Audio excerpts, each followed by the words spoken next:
Welcome to the deep dive. We're jumping straight into the escalating feud between 50 Cent and Diddy. It's a whole drama that's now pulled Diddy's sons right into the middle of it. Yeah, it's getting pretty messy. So our guide for this is going to be a breakdown from a Spill Hop YouTube video transcript. Okay. And our mission really is to cut through all the noise, try to figure out what kicked this off, what claims are being made, and, why it might be more than just another celebrity spat for you to track. Right, separating the signal from the noise. Exactly. And the main point from Spill Hop we'll be digging into is this idea that Diddy's sons seem kind of scared of 50 Cent, and that fear might point to some deeper secrets, not just your typical online biff. Interesting angle. Okay, so let's unpack this. Well, what's immediately striking is how, almost theatrical this whole thing feels as it unfolds. Yeah. You have these first shots from Diddy's sons, things you can maybe just brush off as, like, kids being bold online. But then you put it against, 50 Cent's background, his whole public image. Yeah. It starts to feel like there's something much more complex going on underneath. Totally. It kicked off with King Combs aiming this pretty disrespectful bar at both 50 Cent and Eminem. Bold move. Right. Because anyone who follows hip-hop even a little bit knows there's this kind of unspoken rule. You generally don't poke the bear when it comes to 50 Cent. Definitely not. His reputation precedes him. His history isn't just music. It's, navigating some really serious real-world situations. And he's known for coming back hard, always. Wavering is a good word for it. Intense, too. Yet King Combs just seemed totally unfazed by it all, almost like he was daring 50 to react. Which, makes you wonder, is that genuine confidence? Or is it maybe like showing off under a different kind of pressure? Spill Hop's analysis kind of hints that maybe there's a gap between that brave face and some actual anxieties within the family. Right. So his actions, they look provocative, sure. Yeah. But maybe there's more to it. And then what his brother does next, that really adds more layers. Oh, yeah. Then Christian Combs drops his own diss track aimed at 50 Cent. And this is where it gets, really interesting. Okay, what did he say? He rapped, police raid the crib like we selling crack. We ain't doing that, but we out here selling tracks, multi-million-dollar plaques. So directly referencing the federal raids on Diddy's places. Wow, okay. Straight at it. But then he throws in this line suggesting 50 might have, snitched or tipped off the feds? Whoa, that's a heavy accusation, especially given the ongoing investigation. Exactly. There's no public proof of that, obviously, but it shows this level of suspicion, maybe even paranoia, pointed right at 50. Yeah, like they see him as someone actively working against them in all this legal trouble. A catalyst, maybe? And then the lyric that made everyone pause. Too bad they didn't know we bought the one next door, because that's the one they missed. Oh, come on. I mean, wow. Talk about potentially self-incriminating. That's basically saying, hey, investigators, maybe look over here. Seriously, if you take that, literally, it's just handing over a detail that anyone looking into things would immediately jump on. Whether he meant it as a boast or just didn't think it through. Doesn't matter, really. It pours gasoline on all the speculation about why the raids happened and what else might be out there. And Christian wasn't done. He even flipped lyrics from 50's own classic track, Many Men. Oh, yeah. With the line, Pop's been hated on by many men, and that's fine. Like trying to use 50's own story against him. How did that land? It just felt kind of awkward. Like it didn't have the same weight or authenticity as 50's original song, That came from a real place. Right, it sounds more like a defense mechanism just reacting rather than a real lyrical punchback. Which naturally leads us back to 50 Cent himself, because this isn't some new fight that just popped up. Oh no, not at all. He's been throwing shade, sometimes subtly, sometimes not so subtly, at Diddy for years. The Spill Hop transcript pointed out some old Instagram posts. Remember that weird hospital bed photo from January with the rainbow comment? Vaguely, yeah. What was the deal with that? Well, the caption was cryptic, something about #NoThieves. It's classic 50, right? Just vague enough to make you wonder, planting little seeds of doubt, hinting at drama without spelling it out. And the rainbow part. Right. Given other things he's hinted at later. Exactly. It taps into those wider rumors and whispers around Diddy. Gotcha. He's playing the long game with this stuff. Totally. Then there was that photo of Diddy and Rick Ross in that very close embrace. Saw that one. And the picture of Diddy in pink with a record exec, and 50 captioned it, I ain't saying nothing but something ain't right, LML. LML, laughing my. Yeah, something like that. It's like he's been keeping this file, collecting these little receipts of things he finds strange for ages. It really shows his strategy, doesn't it? Often humorous, but always pointed. Building this narrative bit by bit online. Digital breadcrumbs for anyone paying attention. And what about that story of the supposed shopping spree? 50 claimed Diddy invited him on this super lavish trip, but hinted there were other motives. And Diddy denied it. Flat out denied it. Said he just thought 50 needed some new clothes. Which sounds a little weak, considering their history. Yeah, that doesn't quite track. The difference in their stories just highlights the massive distrust between them. 50 sees manipulation, Diddy claims it was innocent, speaks volumes. Okay, let's jump forward a bit. Cassie's lawsuit. Very serious allegations in there. And it settled incredibly quickly. Yeah, remarkably fast. And 50, you knew he wouldn't let that go. He trolled Diddy relentlessly about how fast it was settled. What did that quick settlement signal to you? Well, the speed and how little detail came out definitely raised eyebrows everywhere. It doesn't prove anything specific, of course. Right. But it absolutely fueled more speculation. And it gave someone like 50, who's a master at using public perception and like apparent inconsistencies, tons of ammo. Yeah. For anyone listening, that quick wrap-up kind of shows the power dynamics involved, how serious claims can sometimes just disappear from public view fast, makes you question transparency, accountability, all that stuff in entertainment. Definitely. And now, 50 is apparently making a whole documentary about Diddy. Seriously. Okay. Yeah, he even dropped a clip with Mark Curry, former Bad Boy artist. And Curry makes some really, really disturbing claims in it about Diddy allegedly spiking drinks in clubs to make women sleepy and warning his own crew about it. Whoa.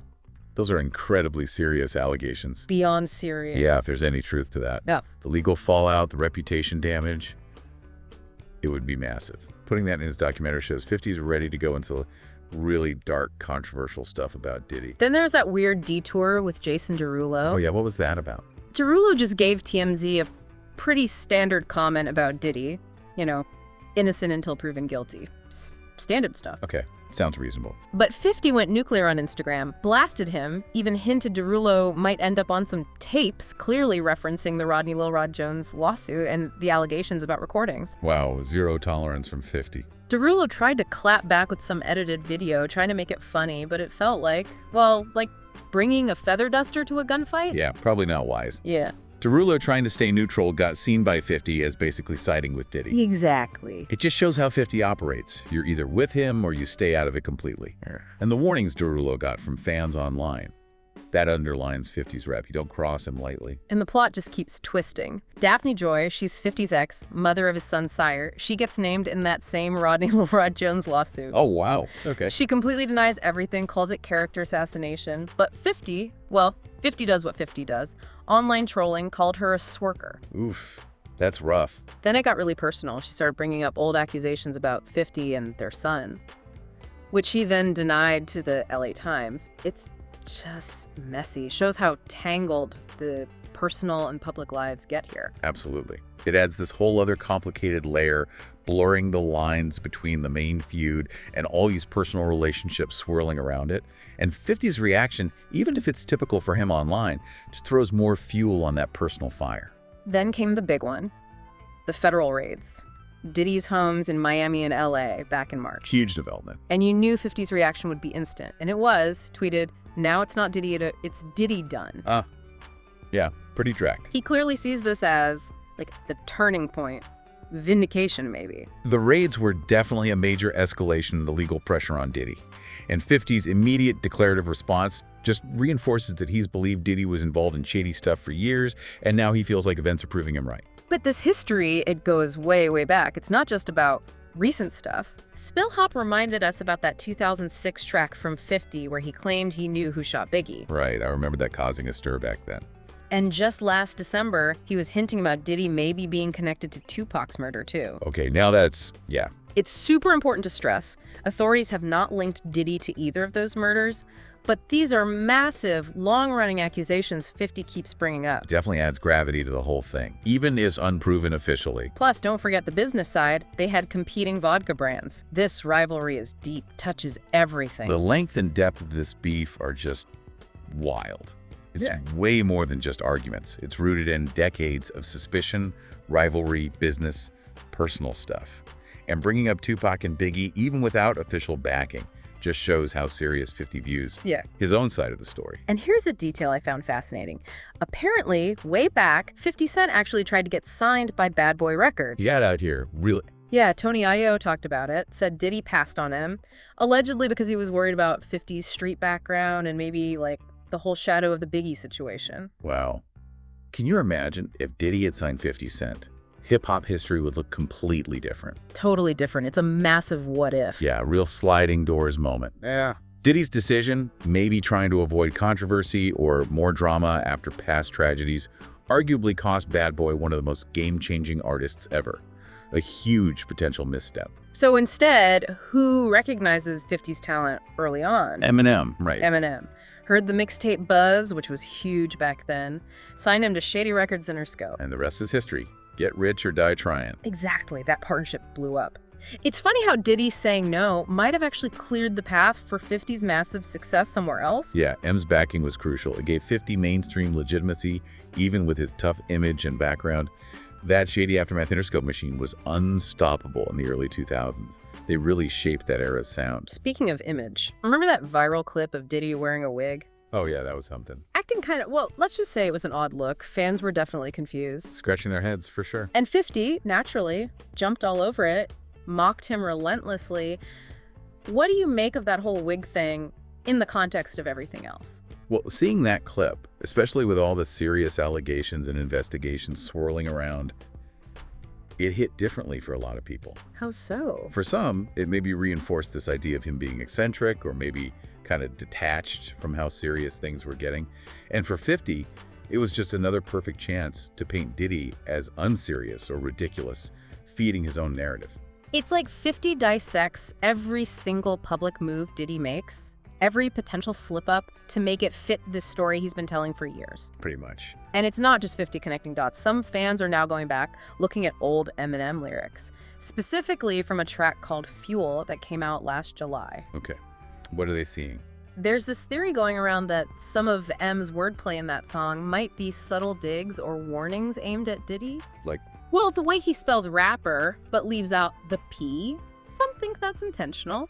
And using the letter E in a way that some people think could hint at, essay allegations. Intricate wordplay analysis. And then he also name drops both Tupac and Biggie in the same verse, which, considering Tupac had his own criticisms of Diddy way back when, it feels significant to some people looking back now. It's like a lyrical treasure hunt happening inside our deep dive here. It really shows how art from the past can get reread and suddenly seem to have new meaning when current events change the context. Wordplay is ambiguous by nature, right? Yeah, so people can draw those lines, connect those dots to the current stuff around Diddy.